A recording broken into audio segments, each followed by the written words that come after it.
Welcome, everyone, to Authors on the Air. My guest today is Rich Zahradnik. He has been a journalist and he's an author, and he has a new book out called The Bone Records. Let's see the book. There you go. Welcome to Authors on the Air. How are Thanks you for having today? me. Great to be It's here. my pleasure to have you here. I want to start off by saying that I love the title of your book, but it made me wonder, where did you ever find that topic? How is it that you came to use something, a bone record, as to base your book on, but also, what the heck is a bone record? Right. Okay. So, I this is my fifth book, and in my experience, and then since I've become published, meeting other mystery writers, um, there's a lot of ways people get beginnings for books, or the idea for books. I guess some people see an opening scene. Some people, it's a what if. Some people see the ending that they want to get to. Yes. Or it's a high concept, trick or something like that. And in the case of the bone records, I read an article about bone records, and they are real. So I should tell the audience what they are in case they're scratching their head. One is on the cover. In the Soviet Union, from the late 40s until the early 1960s, the only way that Soviet citizens could listen to banned American rock and roll was on bootleg singles made from used X-rays, because they would take a groove. And these were called bones, or bone records, or rock on the ribs. And I read this and I'm like, this is so good. This has got to play a role in a book, a crime novel I want to write. Now, explain to me how they would create a record from an X-ray. I don't understand it. So they discovered that one side of X-rays at the time, which were that highly flammable nitrate film, was soft enough to take a groove. Now, they could not press records or albums like we're used to, if you've seen Right. films or video, where they're psh, psh, psh, with Right. the resin going in. Those machines were not available, and you could never smuggle one in. So they came up with this method where they'd have two turntables.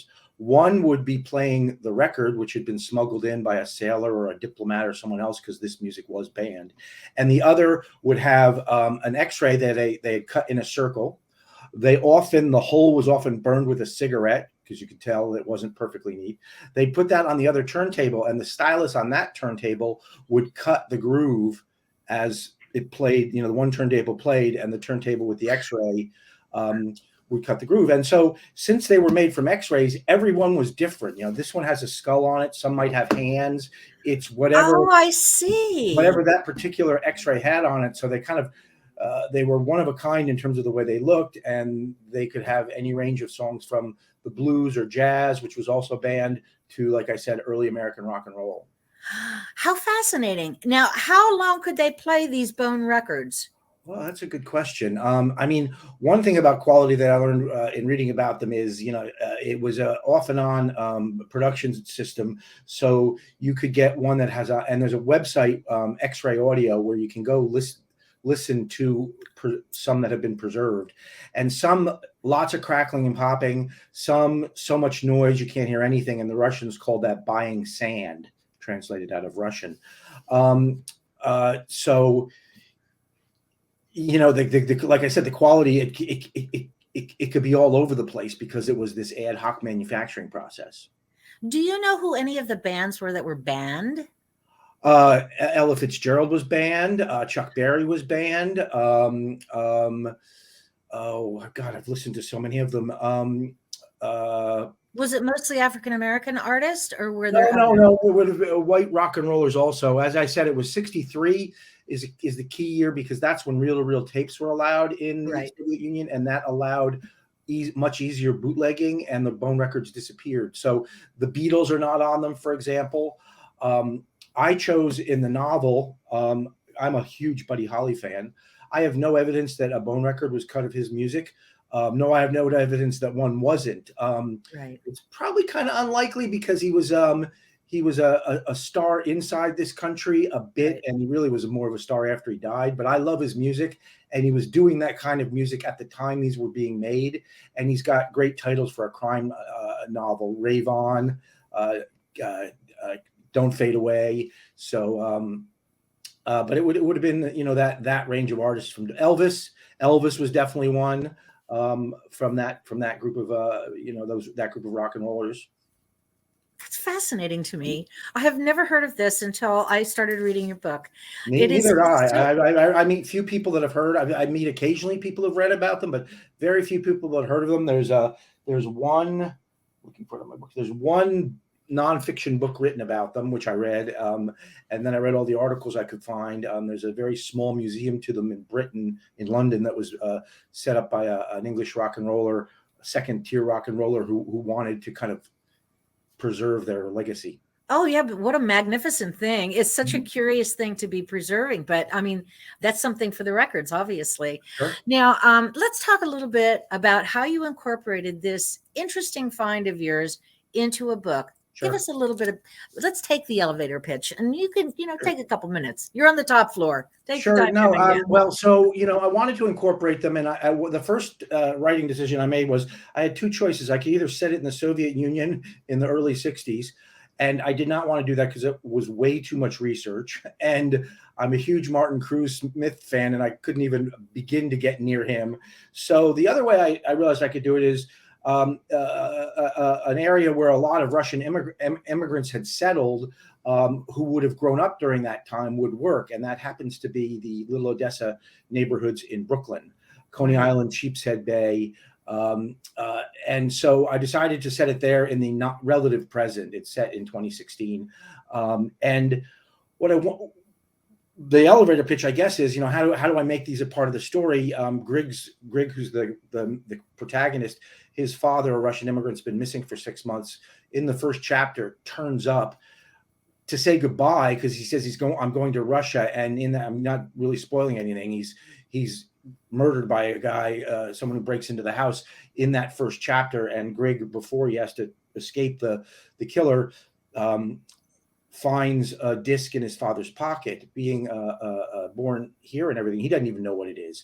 And we find out a couple chapters later that they're a bone record. It is a bone record.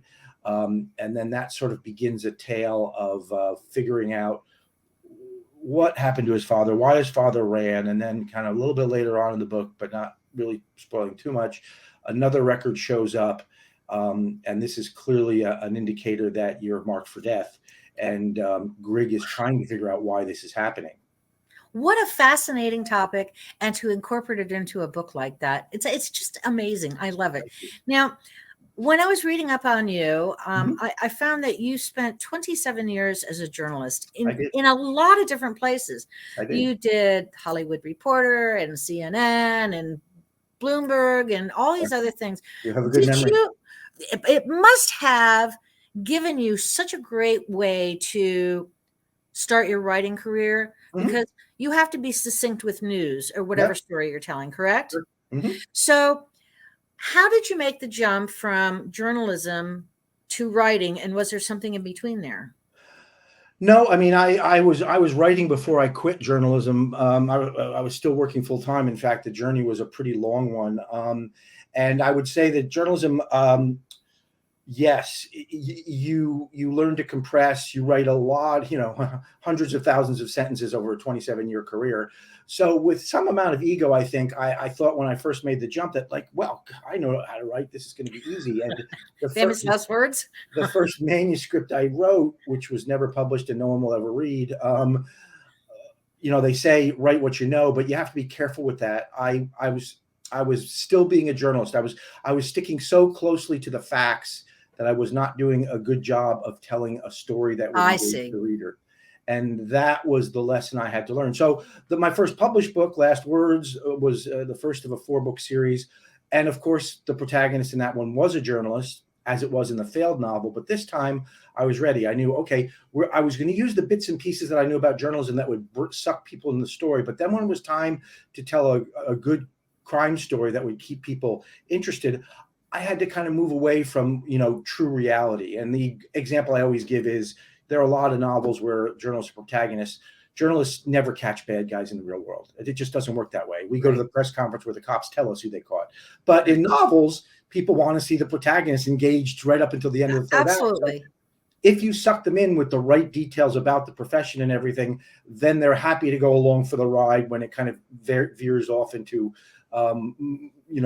the fiction or suspending disbelief. I think you're absolutely right. And there are plenty of novels with journalists as their protagonist. Sure. And you're right. You have to make the story feasible for the reader to come on in. And obviously you have. Congratulations. Thank you. What is the biggest mistake you made when you started writing? And what did you figure out after you made that mistake?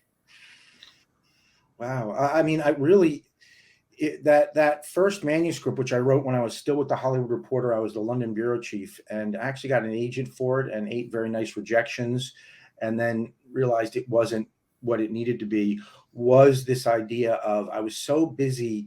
You know how when you're reading a book and there's like just too much description? Yes. As Elmore Leonard says, cut out the parts. Right. Don't put the stuff people don't want to read. Right. Paraphrasing. Right.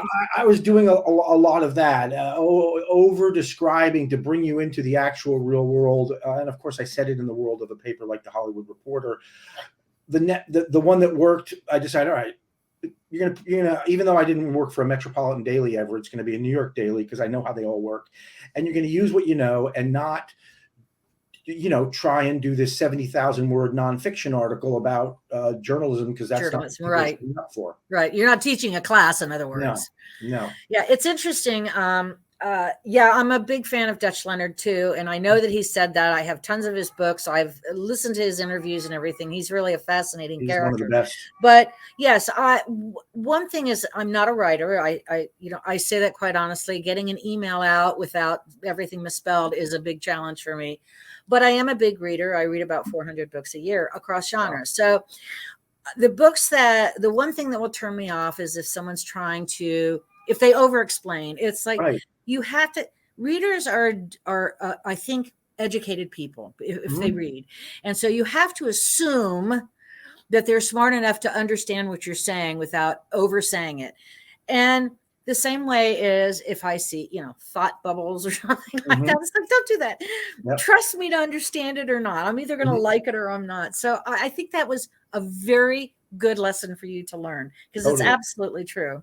Totally. Who are your favorite writers? You've mentioned Dutch Leonard and all. Who else? Oh yeah. So my I hate to number the list, but back in the 90s when I was working with someone, a coach on writing, she handed me Michael Connelly's first book, and she thought it would ring true because he was an ex-journalist, right? Right, and on the police beat. And he was an ex-journalist, so I read him and I loved him. And what I love about Connelly is, I mean, there are people like Leonard or Lehane, right? Who have these great voices. And I'm not saying Connelly doesn't have a great voice. Connelly has a great voice, but he has this amazingly sneaky voice. It's not overly elaborated. It is not. Reading, you might almost think you're reading journalism, and then he's gotcha. Right. And then suddenly, either a scene, it's not even the big action scenes. Right. It'll be that scene where Harry just snaps off this wisecrack at a chief or someone else that just built up to that, and then it's boom. I'm not saying those are they're not over. Having a great authorial voice is awesome. Connelly's is really sneaky, so he's way up there for me.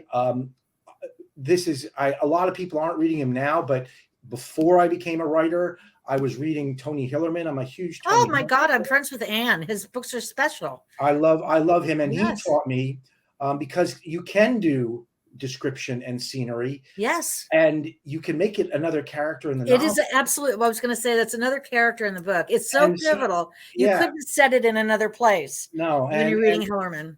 Correct. And so even though they're completely different places, New York City in the 1970s, which is where the 4 books of my first series was set, the Coleridge Taylor mysteries, I wanted to and tried to do the same thing. To make New York City in the 70s another character in the book. And I would say, about what you were saying about, writing too much or whatever. I do not believe in art for art's sake. This is a brick until someone reads it. When I'm done writing this, it's a brick. And so as a writer, I'm always thinking, what are the fewest words I can use to describe someone's face that will that'll put a face in your head. It may be a face that's different from another reader, but you get it and you get to move on and you're in the scene. I love that you're mentioning that. Excuse me for interrupting you, because I have to mention Robert Crace, who says that he never describes Elvis Cole and Joe Pike simply because he wants the reader to imagine what they look like. Sure. And it drives me crazy because every time I see him or I interview him, I always say, oh, come on, give me a hint. What do you think they look like? He will not say a word, which is why he won't sell any of his books for film or anything. He says, I want pristine characters that the readers are intimate with. And it's absolutely happened. It's true. So that's really good. I like that. I like to, I like some description. In Preston and Child, their main character, Prendergast, has been described and painted and everything else. I still don't know what he looks like, even though I've seen all the artwork that's submitted, fan artwork and everything else.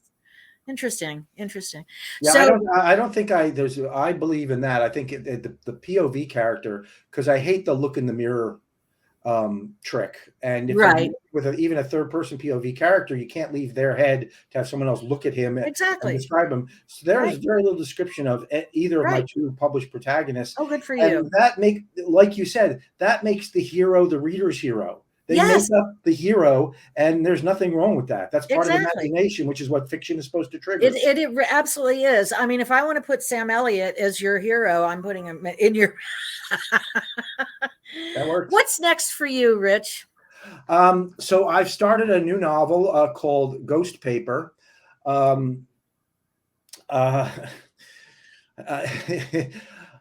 As I'm sure you know, there's a crisis in local journalism. 2,500 local newspapers have closed since 2004. Yes. So I wanted to do a novel about that, but doing a novel about that would be, you can't. So I'm doing a novel about one newspaper that's dying, and in fact, it's being murdered by the financial people that own it, and one reporter who works there, who is both trying to do the obituary of his paper, which is dying. But of course, people don't want to read a novel about just a dying newspaper. So by chapter 2, a local mayor is murdered, and my guy, he covers local government. So like the bone records are kind of an undercurrent in this story, I don't, I'm not going on and on and on about them. This theme of the death of newspapers is the undercurrent that I'm laying on top of a murder story somewhere in the Hudson Valley, in a medium-sized city where the paper is going under, like happens all too often.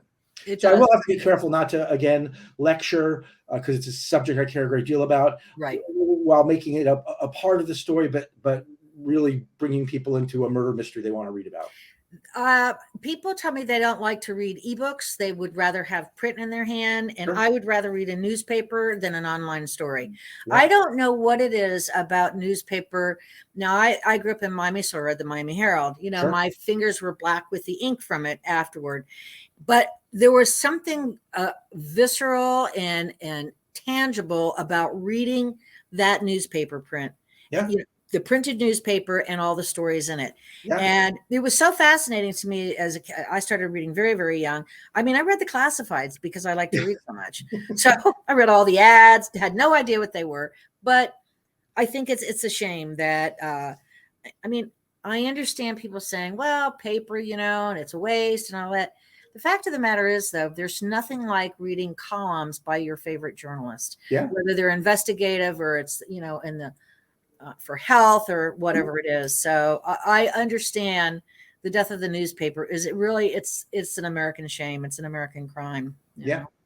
And there are a lot of online local news things popping up. Right. But not as many. There's about 400 of them, not as many replacing the ones that are going under. Right. Like you, I love, we get 2 papers delivered, and that's not because I think I'm saving papers. It's because I know sometime in my future I won't be able to get them. But and maybe this wouldn't be something for civilians, but I want to see the front page of the New York Times just to see what they decided were the 6 or 7 most important stories that day. Exactly. It's interesting. I don't think people understand that unless they've had. Now, I took journalism in school, and so I don't think people understand how stories are laid out when they're Sure. blocked out on the page and everything. That placement is very important, whether it's above the fold, below the fold, Yep. how many column inches you're getting, and Yep. so forth. So I absolutely agree with you. I like to know what the headline is.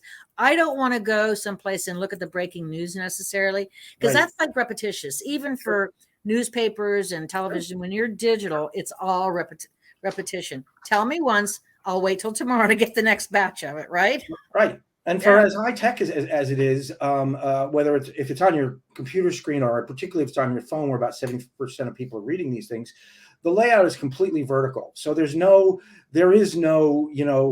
what did the editors decide at 7:00 last night? Exactly. The Before they front page shut it with the down. Herald or the Times or the Right. Wall Street Journal or whatever. Right. And it's funny, though it's the lower tech medium, even if you have a huge screen, the New York Times front page fully opened, you can see more of what was news yesterday than you can looking at the screen, because you got to scroll down and click through and all that. I agree with you. I read a lot online. I know the future is what it's going to be, but there's reasons newspapers are going under, aside from the fact that Facebook and Google are taking all the ad money and everyone's reading it on Facebook. Bad people, hedge funds are buying papers up and stripping them to parts. And it could have gone on longer, or there could have been a different strategy. And so that's part of what's going to be in the book. It's interesting to me too that it isn't so much the laying off the reporters and the staff. They have giant buildings. Yeah. That those things are worth more than the sum of its parts. That's the real estate now has become so valuable. Right. So I have a feeling that's a large part of it too. Oh, totally. Rich, tell everybody, let's show the book again, The Bone Records. And where can we find your website, first of all? Okay, so my name's on the screen, thankfully, because who remembers Zahradnik? I am at www.richzahradnik.com. And I urge you to go there, folks, because Rich has a very rich, interesting backstory for himself. And plus, you'll get to see all his books. Mm-hmm. Rich, it's been such a pleasure to talk to you. I've learned so much today. I feel enlightened today. This was a great interview. Thank you, Pam, for having me. It's absolutely my pleasure. I hope you have a great day. Audience, thank you for being with me. And thank you, Mom and Dad. I'll see you next time. Don't go away, Rich. I won't.